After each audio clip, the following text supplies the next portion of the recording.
Welcome back. All right, so we talked about the previous four. We talked about the ones, the accrued revenue, accrued expenses. I'm doing this out of order. Deferred revenue, deferred expenses. We did those four. Those are your four primary ones. They're kind of related, as you saw.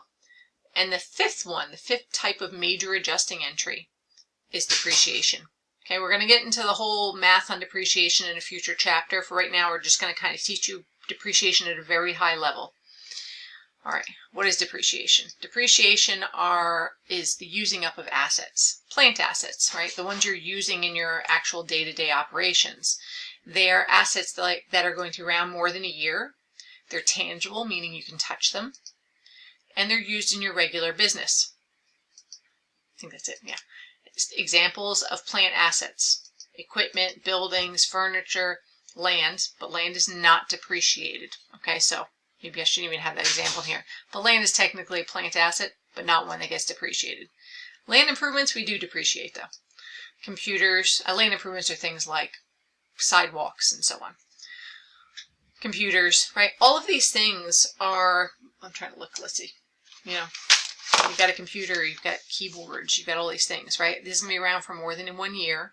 It's tangible. I'm using it in my business. It needs to get depreciated because it loses its value over time. All right, so depreciation is showing that loss of value over time. So if you think about back to our examples at the beginning of this chapter, we were saying, we spread out the costs. So if this keyboard is going to be good for me for 3 years, I need to spread out the cost of the keyboard over those 3 years, right? That makes sense. So I depreciate it over that time period. All right, so let's go into, oops, oh, there you go. See, I knew I had a note about land not being depreciated because, God forbid, land should never be depreciated. All right, so let's say we had bought a delivery van for $12,000 on January 1st. The van is expected to have a useful life of 3 years, no residual value. Residual value means what it's going to be left over when I'm done using it. Like, can I sell it for money at that point? Is it going to be worth anything to me? We're saying no. All right, so when I buy it, though, I have a debit to delivery van, right, increasing that asset, and a credit to cash. Okay, now that's not the depreciation entry just yet. All right, the calculation for depreciation, straight line depreciation, is the most common.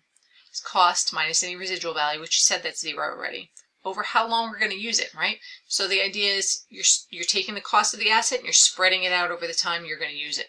So if it's $12,000 minus zero, because I said no residual value, over 3 years, we're going to depreciate that van $4,000 a year for the next 3 years. That makes sense. All right, so how do we do that? Well, the good news is the depreciation journal entry is always exactly the same. Debit depreciation expense, credit accumulated depreciation, in this case for $4,000. All right, so let's talk about accumulated depreciation just for a second. All right, depreciation expense is an expense, regular expense, stockholders' equity item, all right, goes on the income statement. We haven't gotten there yet. All right, but accumulated depreciation is kind of an odd account. It's called a contra account or a contra asset account.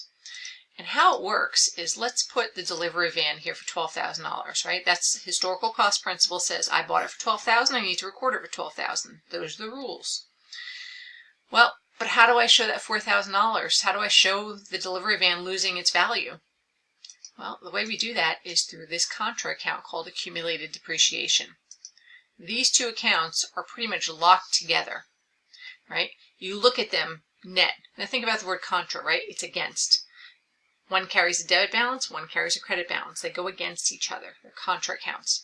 So you've got a debit to the delivery van, you've got a credit, and this accumulated depreciation for the delivery van. And what you do is you look at the two of them together.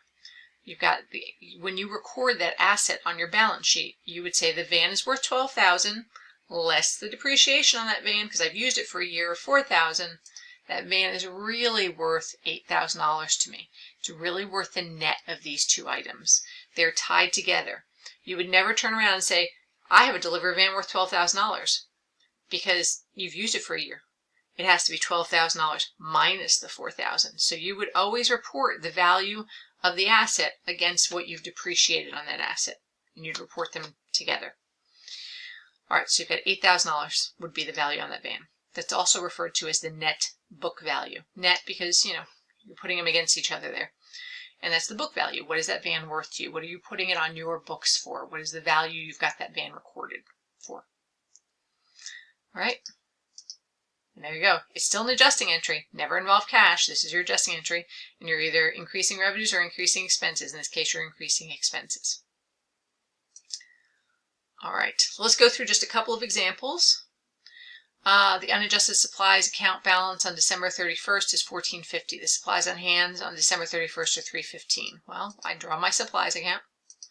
You got $14.50 in there right now. And then when you go to count it at year end, you realize, I only have $3.15 left. So I must have used, right? That's my beginning balance. That's my ending balance. I must have used everything else.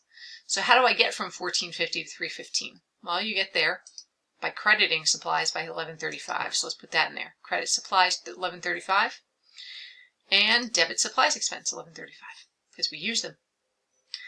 All right. The reason I'm going through these is we got homework problems very similar to them. All right, the unadjusted unearned revenue account balance on December 31st is $3,600, representing the receipt of an advance for a 3-month service contract on December 1st. Okay, so let's give ourselves that T account for unearned revenue. I love T accounts. I just think they're really helpful to be able to visualize how these numbers are working.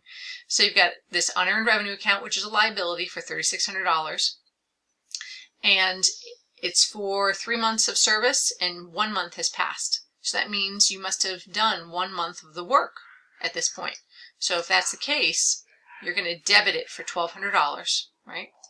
So you're going to debit, there you go, then your new balance for unearned revenue is $2,400, which means January and February you perform those services. But we're only concerned about December 31st right now. So we're going to debit unearned revenue. Let's get that in there for $1,200. And the way, that was liability. We owed somebody $3,600 worth of service. We did $1,200 of it. So now we can record that revenue, that we did actually earn it. So we've got a credit to service revenue. I don't know what's going on downstairs, sorry. Okay. Next example, salaries expense, $500 per day, Monday through Friday. The company pays employees each Friday. This year, December 31st falls on a Wednesday. So this is the same example we just did, really. All right. We've got 3 days, $500. We owe $1,500. So we're going to record salaries expense and salaries payable. We're not going to pay them until Friday. So no cash is involved. Instead, we set up a liability for that. The point is to record the working days, the $1,500 of salaries in the right period, which is whatever this current year is. If we recorded it all on Friday, the entire week's worth, right, that would be $2,500, then it would look like it was all in the new year, and that's not right, right? Some is in the previous year, some is in the current year. Okay, next example. Work performed but not yet billed for the customers. This is accrued revenue, right? We did the work, but we just haven't sent the bill yet. So we've got a debit to accounts receivable, credit to service revenue. All right, and depreciation. Oh, they're just telling you. You don't have to do any math here. Debit depreciation expense, credit accumulated depreciation for $1,500.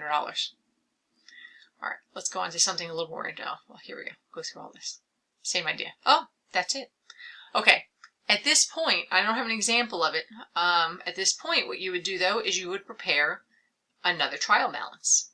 And you would prepare another trial balance because you have these adjusting entries. You have now just adjusted all of these different accounts to reflect new numbers in them, to reflect the current amounts.